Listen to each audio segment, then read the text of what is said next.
Okay, if God is so loving, why is there genocide in the Old Testament? Let me start off by this. Richard Dawkins in The God Delusion states that the God of the Old Testament is arguably the most unpleasant character in all fiction, jealous and proud of it, a petty, unjust, unforgiving control freak, a vindictive, bloodthirsty, ethnic cleanser, a misogynist, homophobic, racist, infanticidal, genocidal, filicidal, pestilential, megalomaniac, sadomasochistic, capriciously malevolent bully.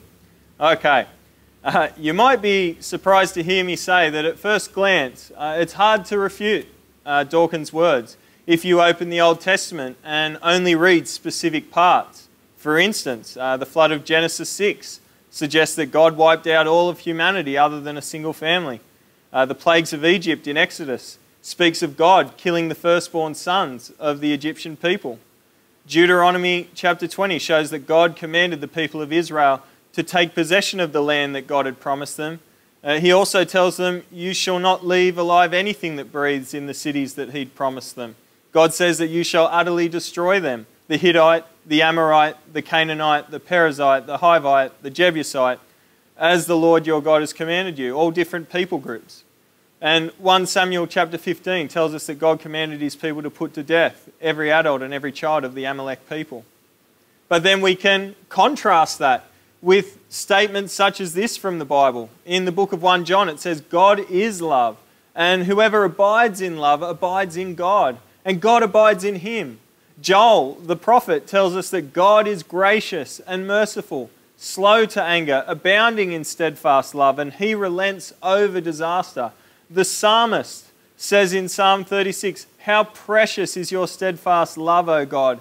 And again in Psalm 136, "Give thanks to God of heaven, for his steadfast love endures forever." So how can the Bible say these things? How can they portray God as loving and the God as actually being love? So God is actually being love, and yet we see these instances of genocide and destruction and death that no true Bible teacher would try and write off as metaphor or symbolic imagery. There's some disagreement in the Christian community regarding this apparent paradox, this seeming problem. And I would address it in this way. Firstly, two ways in which I would not answer this question. Number one, these people deserved it because they were more evil than everyone else. I don't believe that's correct. One commentator wrote of the culture of violence and sexual depravity that pervaded many of these people groups. For instance, the child sacrifice of the Canaanites, and in the case of Sodom and Gomorrah, the raping of men and women. But I fail to understand this rationalisation because as I listen to news reports of rape dungeons, of mass murders by military forces, of sex trafficking and slavery, as if we have morally evolved, I would argue that our society is just as depraved now as at any time in history. We may not do child sacrifice, we just do abortions instead. A second way that I wouldn't answer this question is that the Old Testament and the New Testament are different aspects of God. Essentially, I believe this statement is saying that God has changed, which contradicts the Bible. The prophet Malachi says, "For I, the Lord, do not change." Essentially, these two answers that are two answers that I wouldn't use. They're trying to gloss over the message of God as to who he is. We're attempting, in essence, to use human reasoning and morality to justify God and apologize for him. So let me take a stab at how I would answer this question. First of all, God created a perfect world. We read in Genesis that God called the world and everything in it very good. We take this to mean that no sickness, no death, pure joy, most importantly, no separation from the God who is love, who is righteousness, and who is perhaps above all else holy.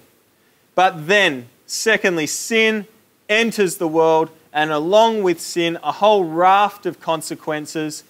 It separates a loving and righteous and holy God from humans who are now sinful. So sinful, in fact, that God declares in Genesis 6, right before that flood of Noah, that the wickedness of man was great in the earth, and that every intention of the thoughts of his heart was only evil continually.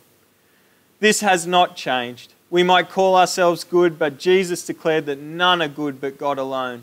The world might deceive itself into believing it is good, but in the eyes of God, this is not so. Thirdly, I would point out that while, yes, God is love and He is loving, that's absolutely true. This is just one aspect of His character.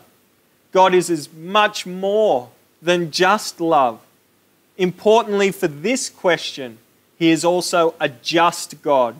This is to say that in the same way that you would expect a Supreme Court judge to sentence a guilty person to jail, you must also expect God to sentence a guilty sinner to death. That is the law. God cannot be just if He allows sin to go unpunished. So I believe the real question is, why isn't everyone dead? Why aren't all humans destroyed by a God that is holy and just?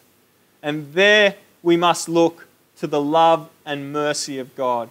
That even though you, we were all sinners, God still saves. Even though we are guilty of sin and deserving a punishment of death, God saves. How does He save? Well, God cannot cancel Himself out, and there still must be a punishment for sin. In order for God to remain just, someone else needed to pay the penalty of sin. That is, of course, Jesus. Jesus was sent by God in an act of love, an act of mercy, to fulfill the justice of God. He took our sentence unto Himself, and in so doing, He made us free from the penalty or the sentence of God's justice towards sinners. Only through Jesus can we be saved.